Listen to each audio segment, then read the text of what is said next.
Evangelio de hoy,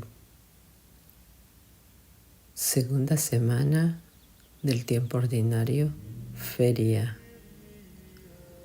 Primera lectura. Lectura del segundo libro de Samuel, capítulo 1. ¿Por qué cayeron los valientes y pereció la flor de los guerreros? En aquellos días, después de derrotar a los amalecitas, David se fue a Siquelag y allí permaneció 2 días. Al tercer día llegó un hombre del campamento de Saúl con los vestidos rotos y la cabeza cubierta de polvo. Llegó a donde estaba David y se mostró en señal de reverencia. David le preguntó: ¿de dónde vienes? Él respondió: vengo huyendo del campamento de Israel. David le preguntó: ¿qué ha pasado? Cuéntamelo. Él respondió: el pueblo fue derrotado en la batalla y huyó. Muchos cayeron y entre los muertos se encuentran Saúl y Jonatán. Entonces David rasgó sus vestiduras y lo mismo hicieron los que estaban con él.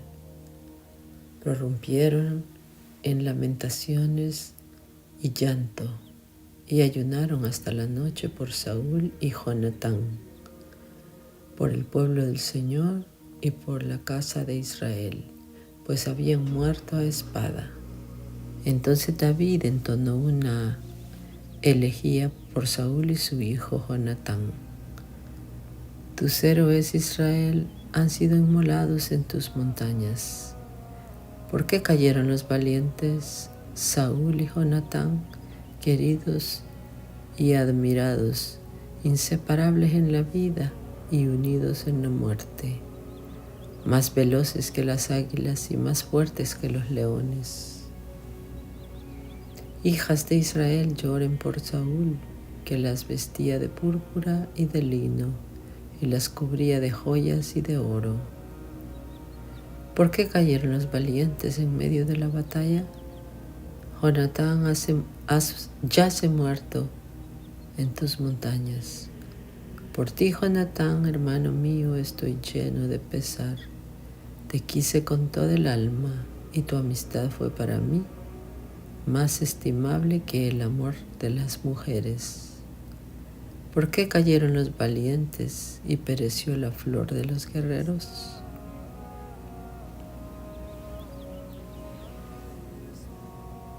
Salmo responsorial, Salmo 79. Señor, vuelve tus ojos a nosotros. Escúchanos, pastor de Israel, que guías a José como un rebaño. Tú, que estás rodeado de querubines, manifiéstate ante la ruina de Efraín, Benjamín y Manasés. Despierta tu poder y ven a salvarnos. Señor, vuelve tus ojos a nosotros. Señor Dios de los ejércitos, ¿hasta cuándo seguirás airado y sordo a las plegarias de tu pueblo? Nos has dado llanto por comida y por bebida, lágrimas en abundancia. Somos la burla de nuestros vecinos y hazme reír de cuantos nos rodean. Señor, vuelve tus ojos a nosotros. Aclamación antes del Evangelio. Aleluya, aleluya. Abre, Señor, nuestros corazones para que aceptemos las palabras de tu Hijo. Aleluya. Santo Evangelio.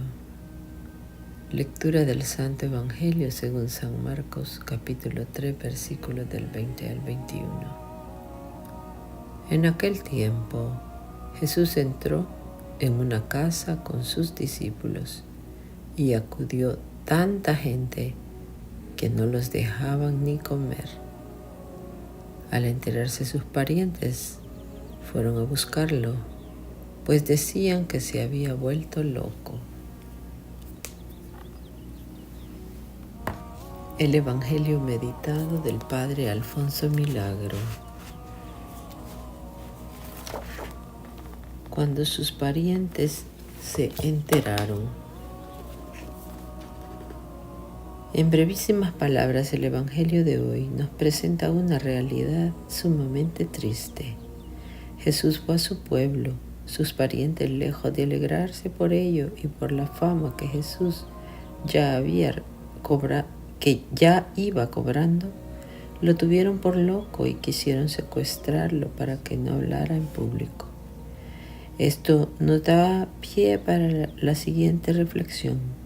No siempre nuestros más allegados o familiares entenderán nuestro modo de proceder, y esto es algo muy que lamentar. Que no siempre en la familia reina la armonía. Se goce de paz, se comprendan todos sus integrantes, que en no pocas ocasiones, en un lugar de ser la familia, el sedante que calme la actividad nerviosa de la agitación moderna en que vivimos, sea más bien la que agudice esas tensiones y aún las exaspere. Demasiadas son aquellas cosas que no llegan a ser hogares porque los cuerpos de los que las habitan están muy cercanos los unos de los otros. Se sientan a una misma mesa y aún duermen en un mismo lecho, pero sus corazones están kilómetros de distancia. Y a veces se da que hasta en la misma vida de la fe cristiana, en el mismo orden espiritual, se abran abismos de incomprensión entre los mismos familiares. Todo esto es muy triste y para evitarlo deberíamos poner todos los medios, pero cuando lamentablemente se dé, habrá que seguir el ejemplo de Jesús, porque el seguimiento de Jesús está sobre todo lazo familiar o afectivo, por más fuerte que se lo quiera suponer.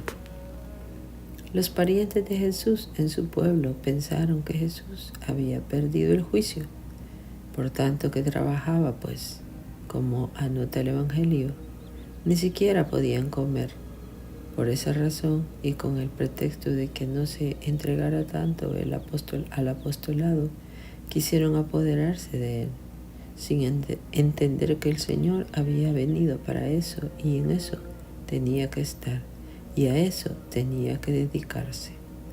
¿No sería extraño que también a ti te criticaran tus mismos familiares y que llegaran a tildarte de exagerado si es que tú, realmente inquieto por el reino de Dios, te entregas al apostolado? Ciertamente debes ser prudente y atender primeramente y antes que nada a tus deberes familiares y a tu trabajo y profesión. Estos deberes son los primeros y más importantes y nunca deberán sufrir mengua por ninguna clase de apostolado que pretendas realizar.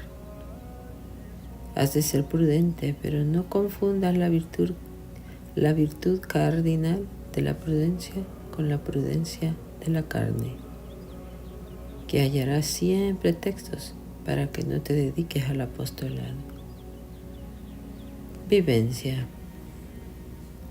Ten presente que el primer campo de apostolado es tu propio hogar. No sea que mientras estás tratando de iluminar con la luz de la fe a los extraños, los tuyos se hallen en tinieblas o vivan con una fe de escasos resplandores. Y ese cuidado por evangelizar tu hogar y a todos los que lo integran ha de ser un cuidado no solo permanente, sino creciente, ya que también a los tuyos obliga el crecimiento en el amor de Dios y el perfeccionamiento en su divino servicio. No te contentes, pues, con lo que ya has logrado. Aspira a más, busca más, pide más y da tú mismo más.